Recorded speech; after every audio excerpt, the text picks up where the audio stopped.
천대엽 차장님, 예. 판결문 잘 읽어보셨죠? 예. 그 판결 선고 나기 전에 내용은 아셨습니까? 선고 내용. 당연히 알 수도 없고 알 수도 않는 없으셨죠? 그런 내용입니다. 혹시 선고 내용 보시면서 어떤 느낌이 드셨습니까? 조금 전에 말씀드린 것처럼 법리 실체적인 부분하고 절차적인 부분 두 군데에 걸쳐서 다수 의견, 소수 의견이 충실하게 저는 최고법원의 권위와 법관에 대한 존중 옳은 말씀이십니다. 당연히 필요한데요. 그 말씀을 듣는 또 어제 판결을 보면서 국민들이 느꼈을 분노와 충격, 그리고 정말 이 헌정질서 회복을 바라고 경제 재건을 바라고 국가의 안정을 바라는 전 국민이, 이건 보수 진보의 문제가 아닙니다. 또다시 대법원이 선거에 개입하면서 국민들을 수렁 속으로, 국가를 대혼란으로 지금 집어넣고 있는 겁니다. 지금 헌정질서가 겨우겨우 탄핵심판이 인용되면서 헌법이 정한 60일 내에 대선을 치러야 한다라는 헌정질서가 지금 어찌되고 회복돼서 작동하고 있는 것 아니겠습니까? 예. 그런데 또다시 지금 헌법 불능 상태로 대법원이 지금 빠뜨리려고 하고 있는 것이라서 너무나 안타깝고요. 어제 10대2 나왔습니다. 그렇죠? 예.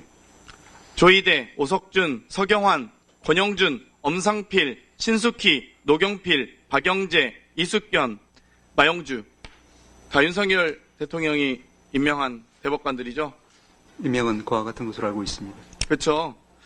그동안의 대법원의 재판의 기조는 돈은 묻고 말은 푼다라는 것 아닙니까? 그러니까 소위 부정한 정치 자금이거나 기부행위 제한 등에 걸리면 문제를 심각하게 삼아야 되지만 표현의 자유를 폭넓게 해석하자는 것이 정읍시장 판결부터 해서 대법 판례였습니다. 그렇지 않습니까? 그런데 그거를 완전히 뒤집습니다. 그중에 권영준 대법관, 박영재 대법관, 이분들은 작년 정읍시장 판례에 참여한 대법관들이에요. 근데 본인들이 했던 얘기도 뒤집고 있습니다.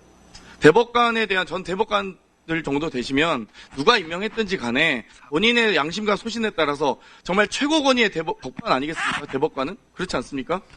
법률은 개별적인 사건에 이제 포섭을 해서 결론을 내리는 구조로 되어 있는 것은 위원님 잘 아시는 바와 같습니다. 그렇습니다. 이와 같은 결론을 내리는 데 있어서 제가 다수의 말씀드린 건 능력의 부족을 말씀드린 게 아니라 양심의 부족을 말씀드리고 싶은 겁니다. 자, 그럼 그 말씀하셨으니까 한번 들어가 볼게요. 34일 만에 결과가 나온다는 건 정말 사람들이 이건 다 그러니까 불가능하다. 법관이든 법조계든 부끄럽다는 얘기를 많이 합니다. 정말로. 한번 세상 천지 다 보십시오. 사건 배당 당일에 이례적으로 조희대 대법원장이 전원합의체 회부했습니다. 이례적으로 당일 심리 기일을 지정했습니다. 또 이례적으로 이틀 만에 합의 기일을 지정했습니다. 전원합의체 회부 당일 이례적으로 합의 기일도 지정하고 9일 만에 2번 심리하고 선고했습니다.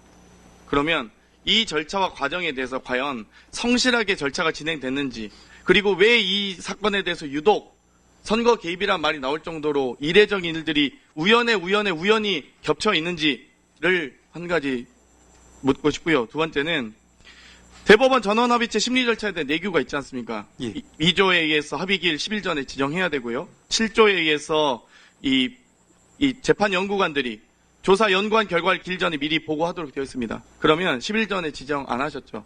신속한 처리가 안 필요한 하셨잖아요. 경우에는 그러니까 별도로 할수 대법관들이 대법원의 내규조차도 지키지 않는 겁니다. 내규 단서에 그와 같은 이제 예외가 있다는 부분 위원님 잘 아시는 그러니까 것 예외를 계속 적용해서, 그러니까 이례적으로 지금, 그럼 이례가 지금 또 5번에 7번 더 겹치고 있네요.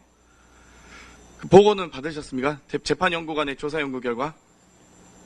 앞서 말씀드린 바와 같이 그런 부분은 저희들 행정처에서는 일체 관여하지 않는 부분입니다. 9일 만에 2번 심리하고, 그러면 2번 심리하면은 대법원의 판결이 그렇게 3심의 결과가 가볍습니까? 그렇게 심사숙고란 말 아시죠? 예. 9일 만에 심사숙고가 가능합니까? 조금 전에 2번 심리 만에? 조금 전에 말씀드려야 되겠습니까? 조금 전에 한 말씀만 더 드리겠습니다. 이게 지금 법무부 이제 법사위 요구 자료인데요. 300페이지 정도 됩니다. 7만 쪽을 지금 6일, 소위 선고 기일 지정으로만 따지면 6일 만에 선고하신 건데, 하루에 1200페이지씩, 이걸로 따지면 거의 39권을 6일 만에 읽으신 겁니다. 그러면 하루에 4권을 이거 읽으실 수 있으세요? 대법관님들 똑똑하고 속도를 얼마나 잘하시는지 모르겠는데, 이거를 하루에 4권, 6일 만에 33권 읽을 수 있습니까? 아니, 이 세상에 어떤 사람이 이런 책을 6일 만에 33권을 읽습니까? 저희가 사실 공부할 때 이래도 이해도 다 해보지만 이런 책을 어떻게 이 책을 하루에 4번 읽을 수 있습니까? 제가 이거는 능력의 문제가 아니라 양심의 문제라 생각합니다.